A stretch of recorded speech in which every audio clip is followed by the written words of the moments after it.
Oke ya, jadi untuk melakukan uji one way ANOVA, yang pertama kita lakukan adalah dengan menyusun data penelitian seperti ini susunannya. Jadi kita susun secara vertikal. Nah, ini. Nah, bagaimana menyusunnya? Itu yang pertama kita lihat dulu dari perlakuannya. Nah, ini perlakuannya kita susun secara vertikal seperti ini. Jadi diurutkan dari NZ0 sampai dengan NZ60. Nah, setiap perlakuan ini juga diberi kode. Jadi untuk NZ20 NZ0 ini adalah kodenya 1, NZ60 kodenya 5.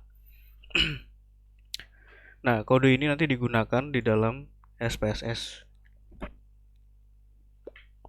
Nah, kemudian setelah itu datanya juga mengikuti sesuai dengan urutannya. Jadi sesuai dengan urutan perlakuan dan ulangan. Jadi kita susun secara vertikal seperti ini. Nah, setelah disusun seperti ini, kita kita buka aplikasi SPSS-nya. Nah, nanti untuk mempermudah proses analisis, nanti teman-teman bisa buka file ini. Jadi SPSS data. Nah, ini berisi data yang dari sini yang sudah saya pindahkan ke dalam aplikasi SPSS. Nanti bisa dibuka saja. Caranya tinggal double klik. Dan SPSS yang saya gunakan ini adalah versi 26.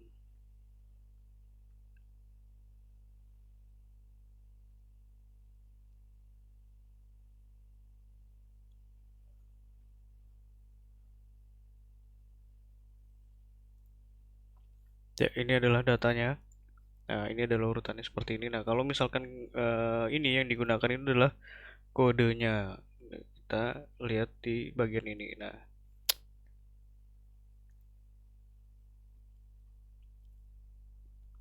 untuk memasukkan data ke dalam SPSS itu caranya tinggal di copy saja seperti ini. Jadi kode untuk perlakuan ini tinggal di copy seperti ini.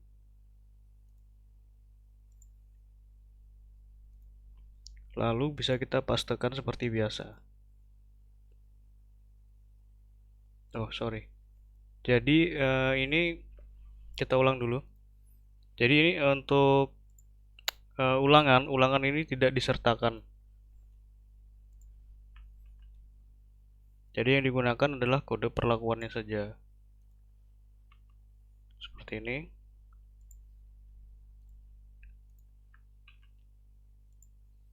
Nah, oke, seperti ini. Nah, kemudian kita masuk ke variable view. Nah, untuk namanya ini nanti tinggal di copy saja yang ini. Copy paste seperti biasa. Ke sini. Nah, sorry, ada ulangan tidak disertakan ya. Jadi nanti seperti ini. Nah, untuk perlakuan tadi kan kita masukkannya dalam bentuk angka. Nah, kita nanti masukkan value. Jadi value-nya caranya adalah seperti ini. Jadi klik yang tanda ini titik 3 ini. Nah, misalkan kita mau memasukkan ini, kita coba remove dulu satu ya. Nah, kita masukkan kodenya. Jadi value 1 itu untuk NZ0. Nah, ini NZ0 kita bisa copy supaya lebih cepat. Nah, seperti ini. Lalu klik add. Nah, caranya sama. Jadi untuk NZ0 sampai NZ60 itu caranya sama seperti itu. Jadi nanti tinggal diulangi saja. Nah, kemudian setelah seperti ini kita lakukan uji normalitas data. Yang pertama kita lakukan adalah klik analyze, descriptive statistic, explore. Nah, untuk perlakuan ini perlakuan biarkan saja. Nah, dari fed index sampai dengan efisiensi energi kita masukkan ke dalam dependent list.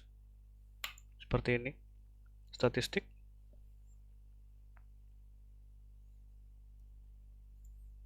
Kita biarkan ke plots. Kita centang normality plot with test. Continue, oke.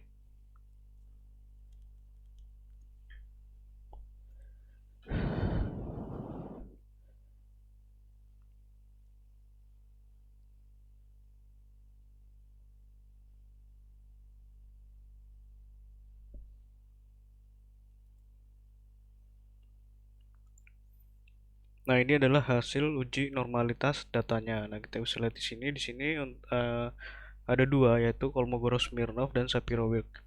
Dan ini nanti teman-teman bebas ini mau menggunakan yang mana. Kalau saya biasanya nanti yang dipilih itu yang memiliki signifikan yang paling baik. Nah, kalau ini kebetulan seluruh data penelitian sudah berdistribusi normal yang ditandai dengan nilai sig.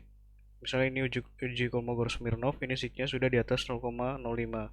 Begitupun dengan uji Shapiro-Wilk juga di atas 0,05. Jadi artinya data berdistribusi normal. Nah, kemudian uji selanjutnya adalah uji homogenitas. Nah, uji homogenitas ini sekaligus dilakukan dengan uji one way ANOVA. Caranya adalah klik analyze, lalu compare means, one way ANOVA.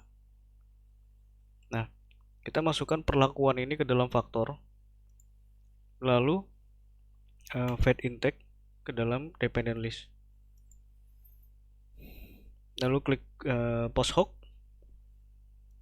Karena kita menggunakan DMRT itu sama dengan Duncan. Klik continue, option. Nah, klik ini, centang ini, homogeneity of variant test. Lalu klik continue. Oke. Nah, yang pertama dibaca adalah uji homogenitasnya.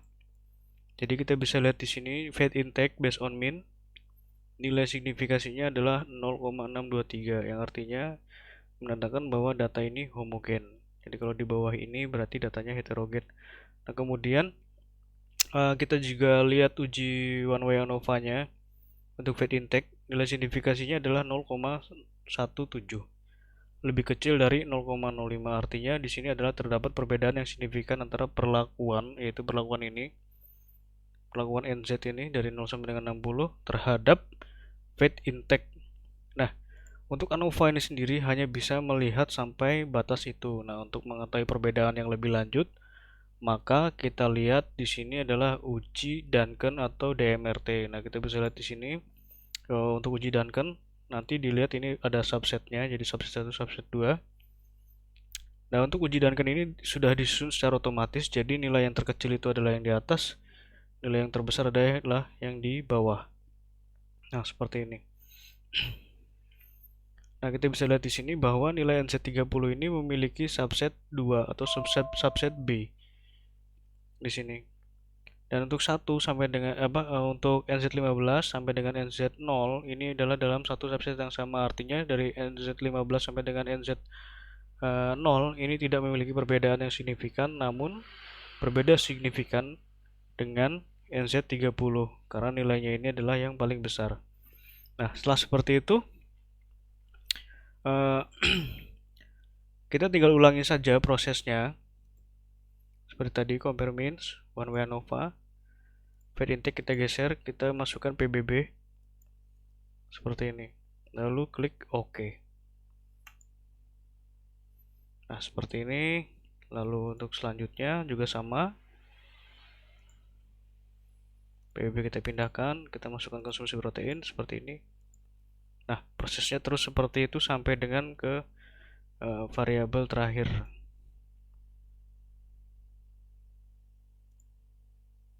Nah, sampai dengan ke efisiensi energi. Itu prosesnya sama seperti itu, diulang. Nah, setelah semuanya selesai dianalisis, kemudian ini filenya itu di copy ke dalam Microsoft Excel yang kemudian dilakukan interpretasi. Untuk kopinya seperti biasa seperti ini. Copy, nah ini yang sudah saya buat. Nah, nanti tinggal dipaste aja seperti ini. Ini contohnya. Nah, kita rapikan. Nah, seperti ini. Dan untuk tabel interpretasi ini mungkin ada perbedaan dari masing-masing orang, tapi ini yang biasa saya gunakan.